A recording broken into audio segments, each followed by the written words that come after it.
Hey, what's up my friends? It's Shamrock here with another dungeon guide for you. This is an Uldaman 26 with Tyrannical, Incorporeal, and Spiteful as the affixes.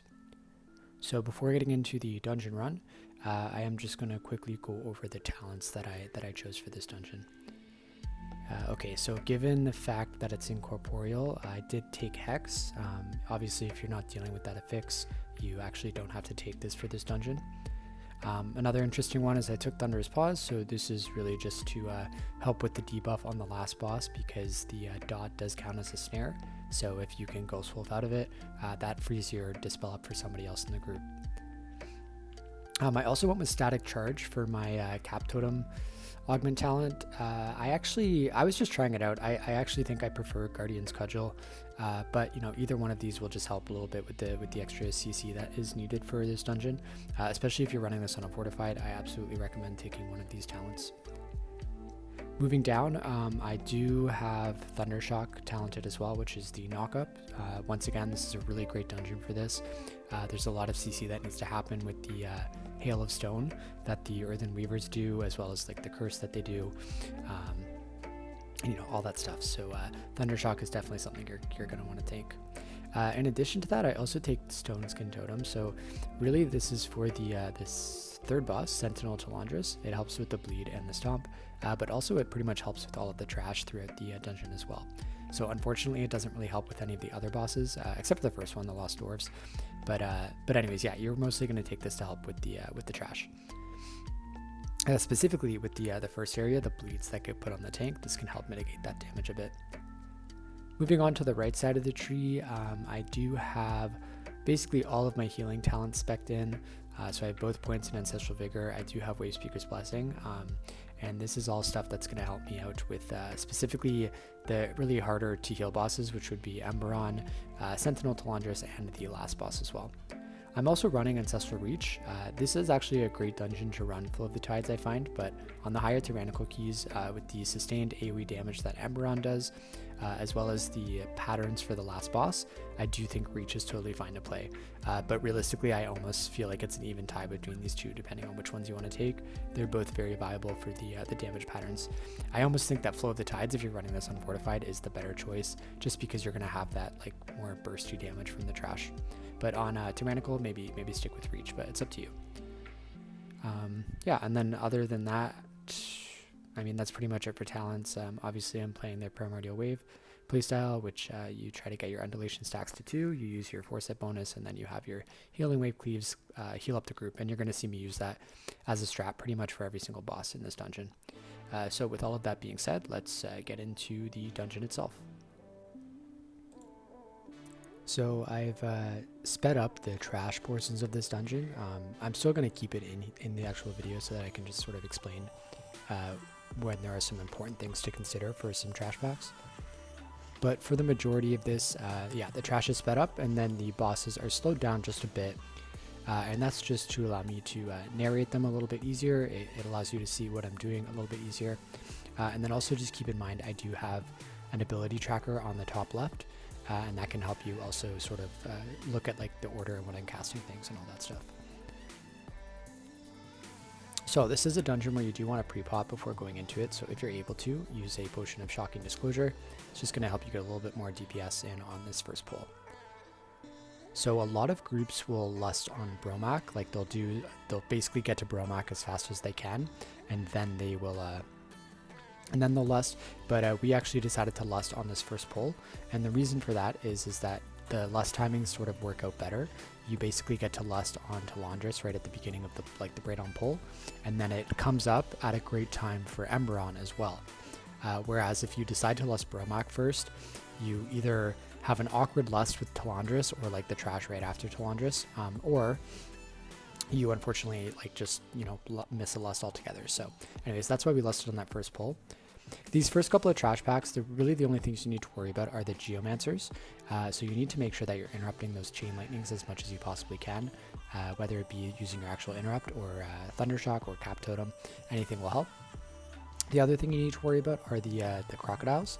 the Nashers or whatever they're called, they put a bleed on the tank and it stacks. So if the tank gets about 2 to 3 stacks and they don't have any mitigation left, or they're not ready for it, it really can truck. Like, it can kill them very quickly. So you just need to make sure you're focusing single target heals on the tank when that happens, and you also just need to, if possible, make sure you're stopping the crocodiles with Thundershock or Cap Totem when you can, to just stop the bleed altogether. Keep in mind that Stone Skin Totem should basically be used on cooldown for most of these packs, and it's actually going to help with that bleed, so just keep that in mind. Stone Skin Totem is also great for this boss. You'll notice that we actually pulled the Berserkers onto the boss, and that's because when the Berserkers hit about 50% health, they basically put like a Berserk aura on themselves, and that affects every mob that's around them. I think it's probably within like 5 or 10 yards. And that aura makes them do a little bit more damage, but it also makes them take more damage as well. So most groups can heal through these bosses totally fine, even with that damage, the aura buff. So it really just equates to the boss dying quicker, which is especially needed on a Tyrannical week like this one. Alright, so for this boss is pretty easy, but that being said, it can still truck people, and you'll see somebody actually gets one shot. So really, during the normal phase, what you have to do is just spot heal people as they're getting hit by the daggers. Watch whoever gets the ricocheting shield. If you can, put an earth shield on them, but otherwise, just make sure that you're maybe healing them beforehand so they get the Ancestral Vigor buff. Just do whatever you can, because that is the mechanic that can one-shot people. And even if that ricocheting shield does not one-shot, what it can do is if someone gets the ricocheting shield and the dagger throw on them at the exact same time, which does happen, and you'll see it happen in a second, it can absolutely one-shot them. So yeah, just be prepared for that. And if you need to use a battle res, you should at least, well, you will have one, because it's the beginning of the dungeon, assuming you didn't go to Bromac first and waste it there. So yeah, right here. So this person dies from... See, I think it's just the shield. I'm not sure why it hit him for that hard. But even if it didn't kill him, if somebody gets hit by a dagger right after that can kill them very quickly. So once again, just be aware of that. And if someone does die, use your B-res, because you will need it to get through this boss quick enough so that you time the dungeon. Right, but like I said, yeah, otherwise this phase is really just spot healing the dagger throws. When they go into the boat, they are going to put swirlies on the ground that basically shoot fire at people. What you want to do is sort of move as a group. You can fill up this bottom area with fire, and one of the top areas, so there's 2 top areas, there's one near the entrance and there's one sort of right here where we were standing. You want to fill the bottom and maybe one of the top areas, so that leaves the other top area free for you guys to actually stand and DPS and kill everything. So yeah, really the goal is just to avoid the fire and make sure that you leave a safe spot for when the bosses come out of the boat. Just note that if you do get hit by the swirly, it hurts a lot, and even worse, it puts a dot on you, and that dot really trucks. So make sure you're watching. If anybody gets hit, you dispel them. If multiple people get hit, just make sure you're on point with your heals, and hopefully someone else in the group, like your priest, can dispel it. But yeah, that's pretty much it. So this boss, like I said, it's not hard, I would say, but it can surprise you, just because everybody thinks this boss is a meme, and it kind of is, but there are still some abilities that will kill you, that can kill your group, and if you don't have a B-res available, that can really suck. So hopefully your group is using defensives when they need to, specifically for that ricocheting shield, and you personally as well should be saving your Astral Shift for if you get targeted by that shield. However, shamans are pretty tanky, and if you have your Spore Cloak, that will help as well. Alright, so there's one more trash pull, or kind of 2 more trash pulls before the next boss.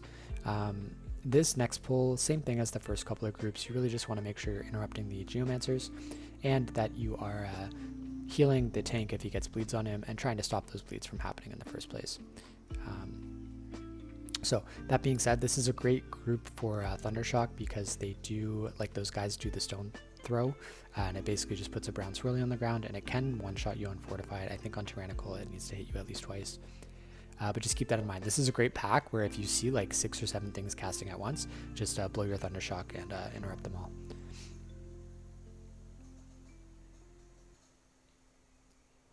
Alright, so once again, there are 2 Berserkers here that we're going to pull on top of the boss, which is great because, like I said, it increase the damage that the boss takes. Just keep in mind that it's also going to increase his damage, so it might be a little bit tough on pull while these things are dying. Just, you know, keep that in mind so that you don't accidentally underestimate the amount of damage that things are going to take. With that being said, you will kill the Geomancer here before pulling these onto the boss. Reason being is that the Geomancer can be really annoying to deal with and can result in a wipe if it, you know, gets a chain lightning off or something like that. So this boss, it's a really easy strat. This boss does a lot of damage, but thankfully the damage patterns are pretty predictable, and we have an amazing kit for dealing with it. Our Primordial Wave lines up perfectly with the Quaking Totems. So what you want to do, and you'll notice this is a strat that I pretty much use for every single boss, you're going to use a Spectre Shock's Weak Aura, which as you see on my screen there, it's right next to my frames. It will count the amount of healing waves or healing surges that I've done in order to get to Undulation. So Undulation will proc on 3, and what you want to do is get that to 2 stacks, get your Primordial Wave out, get Riptide on as many people as possible, and then right before the damage event is about to happen, you're going to put down your Healing Rain. That's going to proc your Forset buff, and then you also have this Undulation buff at 2 stacks, and then that basically means that your next healing wave is going to cleave the entire group, and it's going to carry that Undulation buff on all of the cleaves. And I've actually explained this in some of my other videos. It's explained really well in the Resto Shaman Discord as well. And yeah, it's very awesome for this season. It works for pretty much every single boss. So yeah, you'll see for the next Quaking Totem, I also set up. In terms of timing, if you have boss timers, that's really going to help you set up. Me personally, I don't really have any for this boss. So what I do is when the boss puts the shocking whatever, it's like that big blue circle in between Quaking Totems, that lets me know I have about 5 to 10 seconds before the next Quaking Totem is going to come out. So that's my cue to basically set up my Primordial Wave, set up all of my Riptides, and get my Healing Rain down, and also get my charges to 2 so that my next Healing Wave is basically going to top the group. And then make sure that you also have a Cloudburst Totem down during that Healing Wave, and that is going to ensure that you have a nice big juicy Cloudburst towards the end of the Quaking Totem as well. So you'll notice I don't use any cooldowns on the first Quaking Totem just because it's the beginning of the pull. You should be totally fine. You shouldn't have fallen behind or anything. And usually the ads die really quickly at first. But then every subsequent totem after that, I do use a cooldown. So I start with Ancestral Guidance. I usually use either Ascendance or Healing Tide next. Then usually I think I use Slink. And then, you know, Ascendance or Healing Tide, whichever one you didn't use. And then you'll have Ancestral Guidance up towards the end again if you need it. Unfortunately, because of the nature of this room and people can be kind of spread out, Slink isn't extremely useful, especially because the current strat seems to be that the DPS all kind of stand up on that table to the right. So keep that in mind and just make sure you're not necessarily counting on a Spirit Link to save you. It's really more of a no crap button for this fight. Maybe, you know, to save the tank or yourself.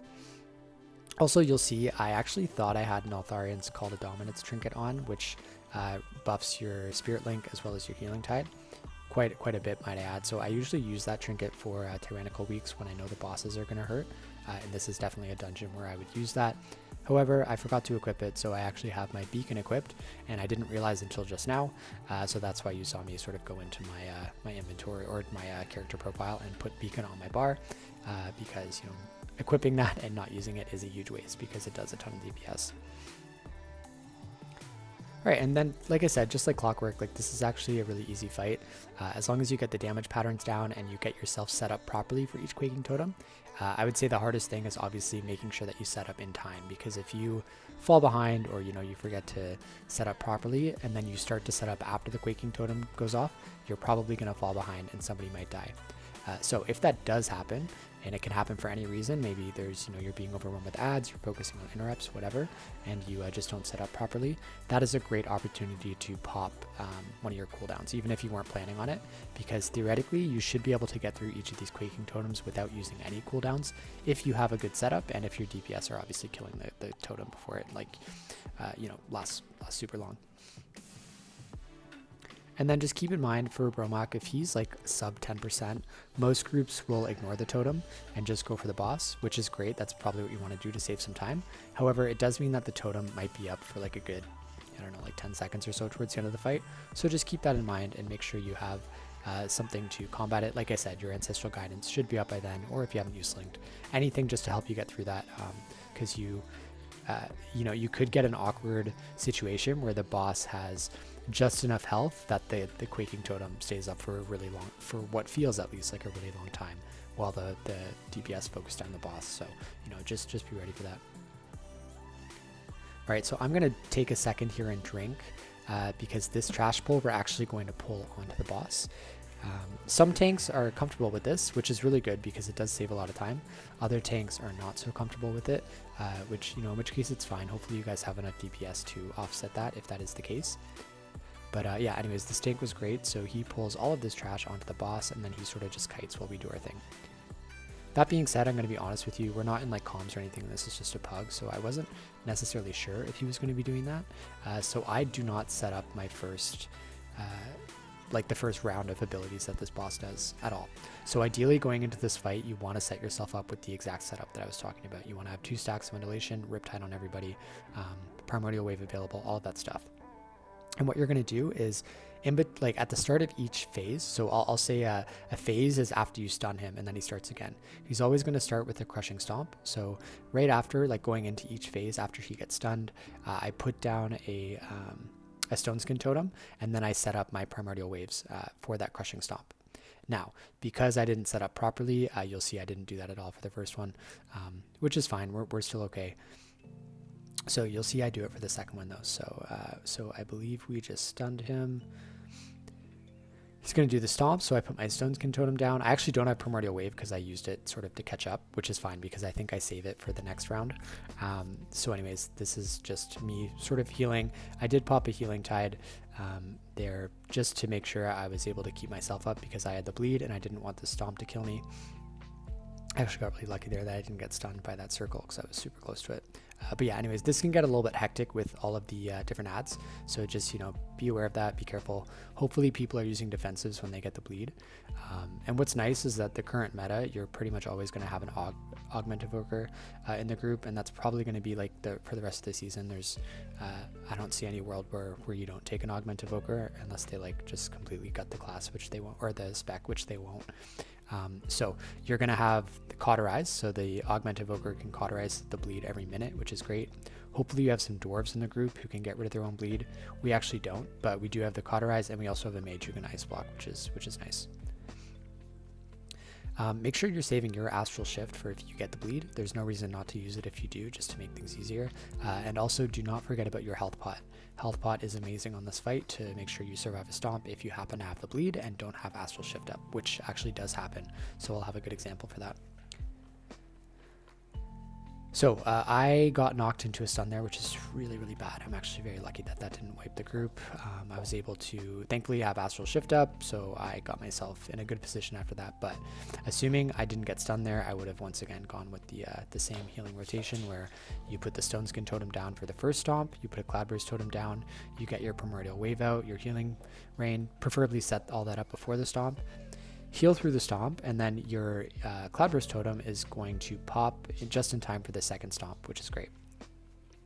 All right, note that when the boss gets 5 stacks, is really going to start to truck, especially with the bleed and the stomps. The stomps are going to get people down to like 20, 10%. So yeah, towards the end of the fight, and it sucks because you probably won't have any cooldowns really towards the end of the fight as well. So best strat here is once the boss gets to 5 stacks, the tank should basically just chain stun. And you can help out with that too with your Cap Totem. So just, you know, keep that in mind for the end. You can use Cap Totem to get an extra stun in there. All right, and if you watched there, that was actually me using Health Pot. So I had the bleed there. I didn't have Astral Shift, and everything was hurting because he had 4 stacks. I didn't think I was going to be able to heal myself through that, so I used the Health Pot immediately before the stomp as it was going out, and then I just spam healed myself to make sure I didn't die with the bleed there. So once again, do not forget your Health Pot. It's very much a huge, huge, huge ability for this boss. All right, the end of this fight I always find really tricky because you probably won't have any cooldowns. Really the only cooldown that's really going to help with anyone surviving a bleed right now would be Slink. So hopefully you have something that can clear the bleeds once she has 5 stacks. And if you don't, sort of just, I don't know, pray and heal that somebody can use a defensive or something to survive through the bleed. Or pray that your group kills the boss in time so you don't have to deal with the last bleed. So that's exactly what happens here. We get this stomp. We're probably about a second away from the bleed, but we were able to kill it in time, which is great. So, all right, going through the next trash packs. Like I said, I did speed it up. However, there are some important packs here, so we'll go through that. All right, so the tank will always do a really big pull here after Sentinel Talondras. Just make sure that you are using Thundershock and Cap Totem to stop the Hail of Stone abilities that the Weavers do. It does a ton of AoE damage to the group, especially if like 2 or 3 are going off at once. And that's on both Tyrannical and Fortified. I mean, on Fortified, like, you really have to stop it right away because it will wipe your group pretty quick. On Tyrannical, you can let it last a bit, you can heal through it, but it's better altogether if you and your group just try to stop. So if you're not in Discord and you're pugging like I am, you can't really coordinate it. But, you know, just keep your eyes open, watch what other people are doing. You know, try to keep in your head who has good stops, and if you've seen them, you know, use one, then you know they're not going to be able to use it again for a while. And that's you know, your cue to maybe use one of your stops. This second pull after Sentinel Talondras, basically the same thing as the first one, just make sure you're stopping the Hail of Stones when you need to. And then also, if it is a Spiteful week like this, just make sure you're using your Earthbind Totem as much as you possibly can when things die, just to help your group out. Alright, this next pack has this Protector Golem guy, and he's going to cast Earthquake. So which basically does a ton of AoE damage to the group. So going into the first Earthquake, you should be able to set up with Primordial Wave and the setup that I was talking about from the beginning, and that should help you heal through the first Earthquake. Second Earthquake, I usually use Healing Tide or Ascendance. You're definitely going to need it for Emberon, but you won't need it at the beginning, so it will be back up in time. A couple things to watch for this pull. First is that people can get LOS'd from the pillars, which is exactly what just happened there. So somebody just went down to like 1%, and it's because I was not able to heal them. So just keep that in mind. Try to keep tabs on where everybody is so that doesn't happen. The second thing is those brown areas in the ground. So the Protector Golem, he will put those on the ground every so often. And if you're standing in those brown areas when he does his Earthquake, you actually take double damage for it, which is pretty much going to kill you right away. So as soon as you see that brown stuff spawn on the ground, make sure you're moving out of it. All right, going into this next pull, you're about to see, I'm going to slow down the video very soon. And the reason is because we're actually pulling all of this trash onto the boss. This trash honestly does like absolutely nothing. Even if you don't have a poison dispel, it really doesn't hurt. So it's really easy to pull on the boss. All you have to do is make sure that you're getting the interrupts that the bats do, because they do an AoE interrupt on your group, and it does a lot of damage. And if it goes off, it can wipe you. And we actually let one go off. I think it goes off right here. Yep, which sucks. I mean, I could have stopped that. I'm sure somebody else could have stopped it as well, but I was focusing on setting up. But anyways, thankfully we didn't die. So for this boss, what you want to do going into it, once again, set up your Primordial Wave with your Undulation and your Forset. Put a Cloudburst Totem down right before the Unstable Embers go out. Those are the big red circles that go on everybody. And then you're going to use your Healing Wave after the first Unstable Embers goes off. That's going to juice up your Cloudburst, and then you're going to have that Cloudburst for the second set of Unstable Embers. And you only get 2 at the beginning of the fight, so you shouldn't have to waste any cooldowns. We did have someone die there. I believe they got hit by one of these Wandering Embers. They are a lot easier to see now since they added that sort of flame effect to them. That being said, if you're getting lost in your frames because this is kind of a tough boss to heal, or you're, I don't know, focusing on something else, it's still very easy to die from these things. So just be extra careful at all times during this boss. Basically, you think of it this way: you're never safe because they can sneak up on you. Multiple of them can come at you at the same time, and you'll actually see I do die by one. I think I had 2 coming at me. I thought I had moved out of it, but I just got clipped by the edge. And thankfully, I think I had reincarnate up, so it wasn't a big deal. But always just be careful, be vigilant. During the intermission phases, you shouldn't really need to use any cooldowns here. If you do, I would suggest using Ancestral Guidance or Healing Tide. You don't really want to waste Ascendance here because there is a lot of movement required, and Ascendance is obviously better when you can sort of just plant and heal. And obviously you're not going to want to use Slink here because there's so much movement. So if you do have to use a cooldown here, I would suggest first Healing Tide and then second Ancestral Guidance if like your timings are lining up good. Preferably though, you should be saving your cooldowns for when you're actually fighting the boss, just because things can get a little bit crazy depending on if the Shadow Priest is not able to master the spell, or if people are just in awkward positioning. Alright, so going into this first set of Unstable Embers, I believe I use a cooldown here, probably Ancestral Guidance. Yep. so I used that. And the reason I used it there is because going into the boss after the first intermission, you are going to get an overlap of the unstable embers with the dot that he does on everybody as well. So once again, try to stay near the Shadow Priest so that they can dispel everybody, but you're always going to get a second set of dots that the Shadow Priest cannot mass dispel, so keep that in mind. You're going to want to dispel somebody, maybe a squishy member of your group, but also you're really just going to have to sort of spam heals to deal through it. Alright, this boss can get a little bit scary. Thankfully, it's a boss where you don't really need to, in my opinion, you don't need to really plan out your healing cooldowns. It's a very reactive fight. You can just use your healing cooldowns when you need it. So for instance, there, as it was getting a little bit dicey, I could have popped Healing Tide. That probably would have helped out, but I think I was pretty confident that I was going to be fine anyways. But yeah, if you're ever in a crazy situation, just go for it. Don't wait. You know, it sucks when, you know, you wipe or the group dies or somebody dies and it's because you were holding a cooldown when you should have used it. So I think I use Healing Tide during this intermission, although I could be wrong. And then you'll see our lust timings are actually perfect. So after this intermission, we lust and we're able to kill the boss before a third intermission. And yeah, I did actually just use Healing Tide there, which once again, Healing Tide really great for this intermission phase. But yeah, you really don't want a third intermission phase on this boss because it's going to add like at least a minute and a half, maybe even 2 minutes to your timer. And this timer is already pretty tight. So that's basically the main reason that we lusted when we did, which was at the start of the dungeon and then on Talondras on pull. And then you're going to have it up for a really nice time here for Emberon. And that's hopefully going to help you get through this boss with only 2 intermissions. We actually cut it very close. We were like within seconds of a third intermission. All right, so here comes Lust. I actually also popped Ascendance as well, just to get everybody up going out of that intermission, because I know we're going to get an overlap here with the Searing Clap and the Unstable Embers. And if for whatever reason the priest uses mass dispel and somebody doesn't get dispelled because they're far away, like I was that time, just make sure you manually dispel them. All right, so here's where I make a mistake. So I have these 2 embers coming at me, and I believe I get hit. No, sorry, it's actually these 2 embers coming at me. So I have one coming from the right and one coming from the left, and I just get clipped by the left one. I tried to move out of the way in time, but I kind of just ran right into it. It actually didn't kill me right away, surprisingly, but the ability that the boss did after immediately killed me. So yeah, anyways, if you do res, just be careful. Like I almost just ran into another one there. They have really awkward movement patterns. They kind of just follow people around, so you know, keep that in mind. But yeah, that's it. So otherwise just heal. I probably should have popped Ancestral Guidance at the end there, but thankfully we were able to get through that with no more deaths. All right, so going into the next trash area, I'm going to speed this up again. This dungeon is really awkward in terms of like spacing. I feel like you basically have like a boss rush at the beginning, and then you have like 50% of the trash to do after the third boss, which is kind of crazy. But anyway, so you do have to deal with a lot of the trash here. You're going to have these golems, which are going to use a Thunderous Clap, and basically the tank should be positioning these golems every single time so that you are able to LOS them. And what I mean by that is you should be able to like sit around a corner like this and you actually won't get hit by them.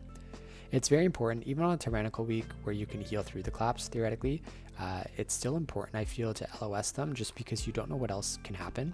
So for instance, this guy gets hit by a Spiteful Shade and then gets hit by the clap. So had you just LOS'd it, you probably would have lived.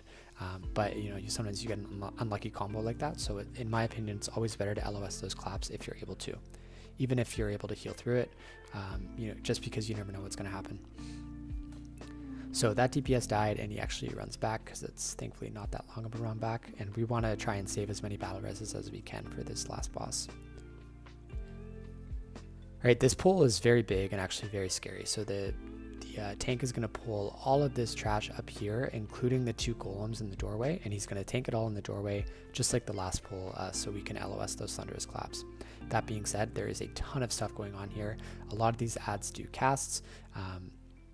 There's just a lot going on. So we actually had a DPS die there as well. Once again, we don't want to waste our battle res, so he did run back. However, this is dicey. We actually get very lucky here that nobody else died, especially the tank. Like kudos for this tank for being able to survive this pull.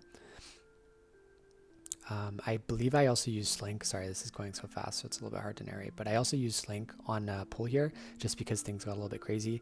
If your tank is doing this pull, use whatever healing cooldowns you need to get through it, because you don't really need anything until the last boss after this. Also for Incorporeal, I don't know if you saw that, but remember your interrupt. So Incorporeal, obviously you want to try and use Hex when you can, but if your Hex is on cooldown or you just need to like buy a little bit of time, make sure you're interrupting that Incorporeal ad, so you know it at least gives you another second or two for somebody else to CC it or for you to CC it, whatever. But it's much better than letting a cast go off. All right, everything is starting to die here, so we're in the clear, and then we're going to do the next pull. So the next pull, you're going to do the majority of it in the room, and then once everything starts to die, you're sort of going to chain it into the dragons.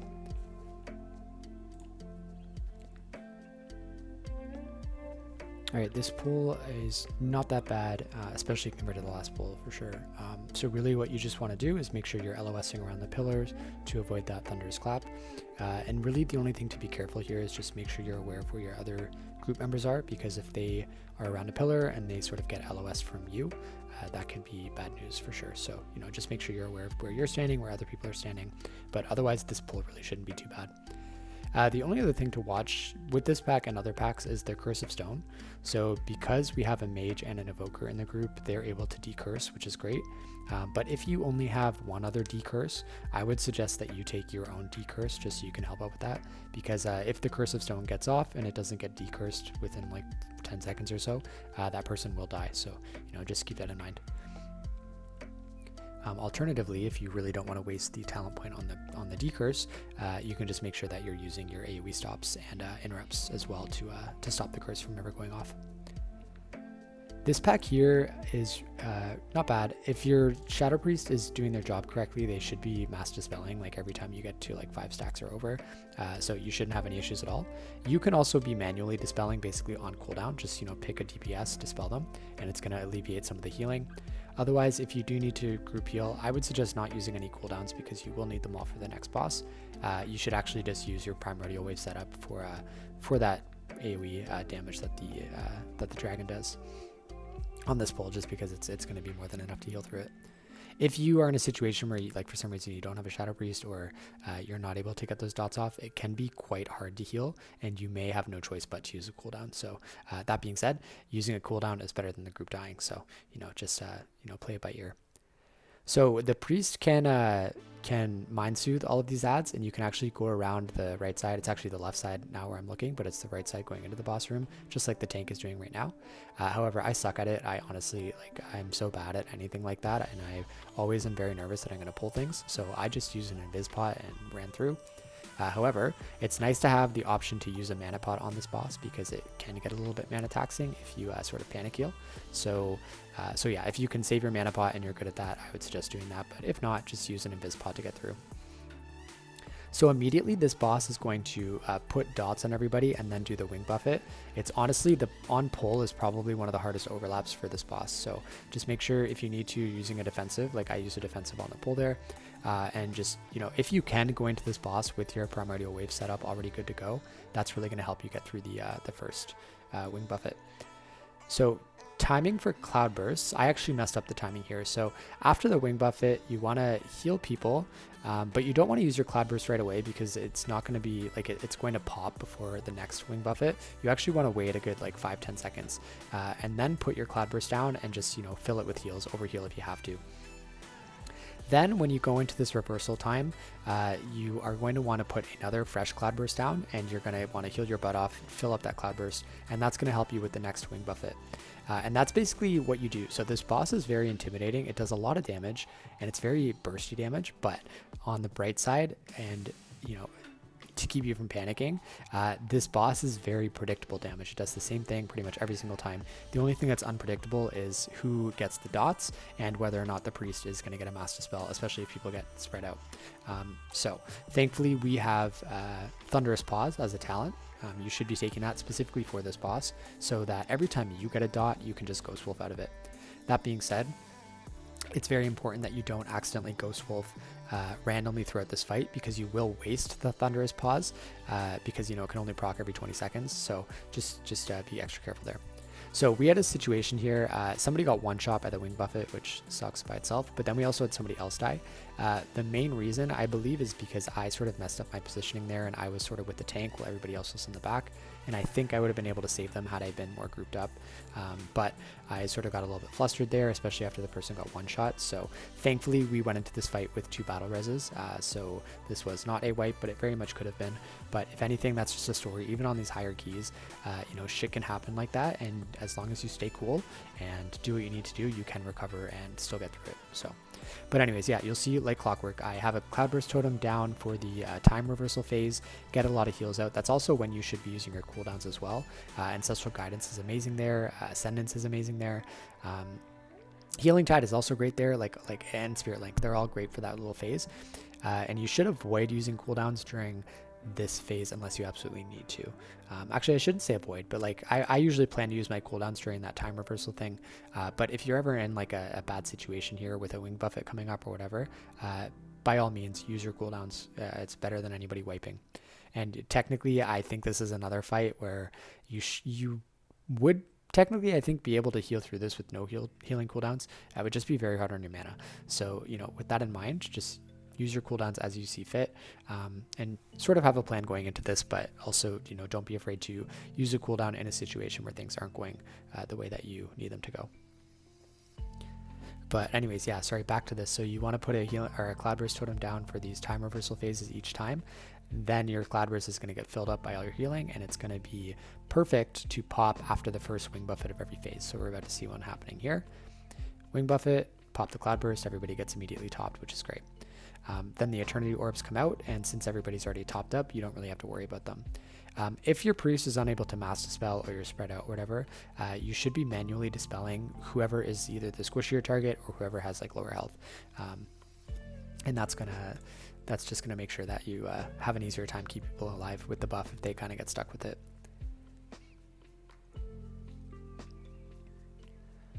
Right, second wing buffet. Like I said, in an ideal world, if you're playing this boss perfectly, you should technically have a Cloudburst down a little bit before the second wing buffet, and you should fill it up with some overheals or whatever, just to help you heal through it. However, I was not playing perfectly here, so the second wing buffet, I was just healing through manually, which once again, that's totally something you can do. However, it's just a little bit more taxing on your mana, and it's a little bit, it can just get a little bit scary. So it's better to have a Cloudburst up for that, but if you don't, it is something you can heal through. Thankfully, there's a little bit of delay between the second wing buffet and then the set of Eternity Orbs that come out. So, you know, just keep that in mind. Really, your goal is to just top people up before those dots go out, just in case anything bad happens. And because this fight is so long, this is like, you know, 4.5, 5 minute fight, you are going to get multiple uses of your cooldowns. So once again, don't be shy with them. Use like a Healing Tide or an Ascendance towards the beginning. Use an Ancestral Guidance towards the beginning, and both of those cooldowns will be up towards the end. For Slink, I try to save Slink for an emergency, so I actually don't think I use it at all for this fight. But that's like my like oh crap button if somebody gets really low with a dot, especially towards the end of the fight as the room is filling up with the circles.